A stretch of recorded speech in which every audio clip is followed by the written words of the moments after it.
Well guys, welcome to the vlog. Today is she's so weird. Today is Tuesday the 24th March. I'm sure you all know the whole coronavirus thing, crazy times. I'm just here on the farm doing whatever. A couple things have been happening around the farm. Like I said, we're kind of stuck at home. I was doing some firewood the other day, and this guy right here, the AGCO, actually blew a fuel line on it. Don't really know what happened. Don't really know how it happened. I think it was an old fuel line, kind of dry rot, and it wore out. Because I was up in the woods in the tractor, and I got out to roll down a few logs down the hill because they were up on this hill. I rolled them down so I could throw them in the bucket, and one of them rolled under the tractor. Didn't hit anything though. So I went around the other side of the tractor, pull a log out and I look under, and I just see all this fuel dripping out. I'm like, oh crap. So I got back here as fast as I can. I whipped up here, dumped it off, and and it's been sitting there since for like 2 days. So we'll walk over here. We'll kind of take a look at it. The fuel line somewhere over here. Yeah, it happened right up in here. It was dripping down off the frame here, and I cannot find where it was. Nothing. It wasn't leaking out of the bowl or anything. It's just this tractor is kind of built really weird and could not find where it was leaking from. So anyway, that's basically what happened. Moved a lot of firewood. I mean, the shed is chock full of firewood, but kind of a bummer that the tractor's down because now that it's warming up, there was a lot of stuff that I wanted to get done. One of them was actually get some manure, some of the old aged manure that's been piled up out the barn for a while, and put it on the garden. So that was one of the things. That's another thing that actually we did. Plowed the garden. My brother was plowing it. I had the Kubota here and a little chisel plow on it, so I'll stop by the garden out there when we go out there. So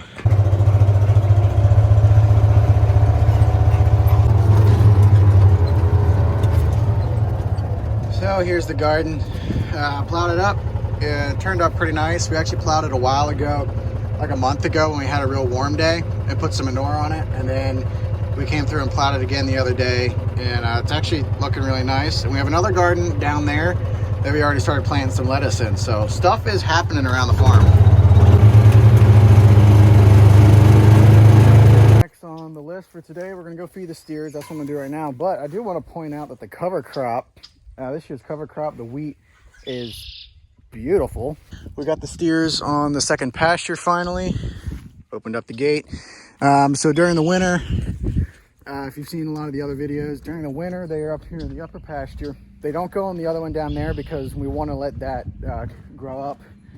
We don't want them to go running all through there and tearing it up and turn it into muck, because when it comes to this time of the year, we want it to be ready and lively to get ready and start growing like right away, right when the warm weather hits. So we put them on this pasture. They have a lot of area to roam up here anyway. We're only feeding them hay in the winter, so they're eating a lot of hay. They're spending pretty much 75% of their time right here, and then they kind of lay around up there and just bed all day. So now that it's warmed up and everything, the steers are down in the second pasture. We opened it up. Now they can roam out there. They've been grazing a lot out there already. So it is fun times around the farm right now. So it's still not like full on spring yet. I mean the spring is here. Technically on the calendar it's here. But it's still getting, 30 degrees at night. It's still cold, but in the day, it's a lot warmer. Sun is shining, so stuff is growing and greening up. But because the grass isn't like weekly, it's growing a couple inches and stuff, we have to still feed them hay. Make sure that we're fattening them up, keeping them healthy, fed, healthy, wealthy, and wise, Dog, hey, get away my camera. Hay is primarily what we feed them. The beef that we sell is 100% grass-fed, and our cows, our one cow, because she's almost like a pet to us, we feed her grain. She sticks around. She's been here for 3-4 years, so she sticks around. She's like a pet. We feed her grain. She loves it. Hey, doggo, are you stuck back there? No? Okay. Here we go. Hopefully I don't hurt myself.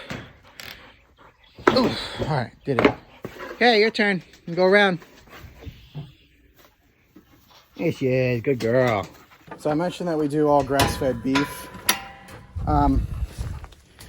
It's such a long conversation that I can go into about grass-fed and GMOs and hormones. And we raise grass-fed, fully grass-fed, but I get really frustrated and you know, I don't want to rub people the wrong way, but I get really frustrated when people are so picky that it has to be non-GMO, blah, blah, blah. It rubs me the wrong way because if you watch The Millennial Farmer, he put it the best. He's like, when people want us to do non-GMO and go fully organic, they're asking us to take a step back in time and not take advantage of the technology that we have nowadays. In today's day and age, the farmer they're taken for granted so much. It's sad to see people kind of walk all over us in a way, because they think they're just like, oh, we are the consumer, the farmer, we could just ask them to do whatever they want and they'll do it. It's so hard to make a living farming nowadays. You have to do stuff right. You have to manage your money right and everything. It's very difficult to make a living and to make a profit consistently on a year-to-year basis. It's very difficult. And when you get people telling us, when you get people that don't want to buy our product or do anything because it has GMOs, it rubs us the wrong way. And I mean, GMOs were made so that the farmer can make more with less, so that he can actually make a profit and still be in business. And you look across the country, the US, farms are going out of business left and right. And before you know it, if we don't have any farms, like, we're not going to have food. And especially during now, this crisis, and staples and like all these foods and everything are going off the shelves left and right. And if we don't have farms to produce it, what are you going to do? So you guys need farmers. And it just, yeah, I don't want to start a whole argument and conversation about that again, but it's just,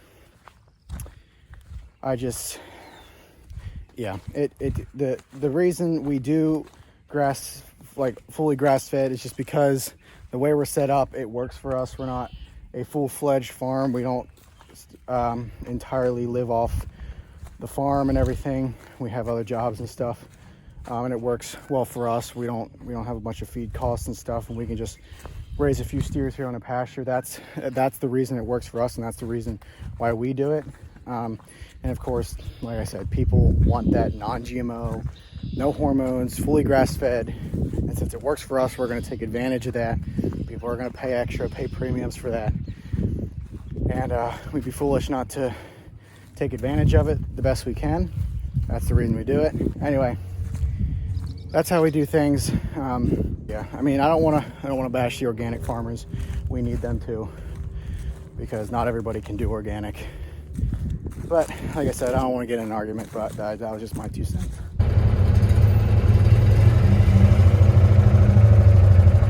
She left me. Yes. You like the ball?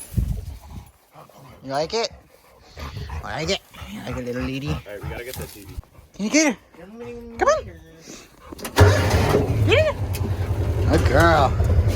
You sit? Okay, we're gonna watch you guys go.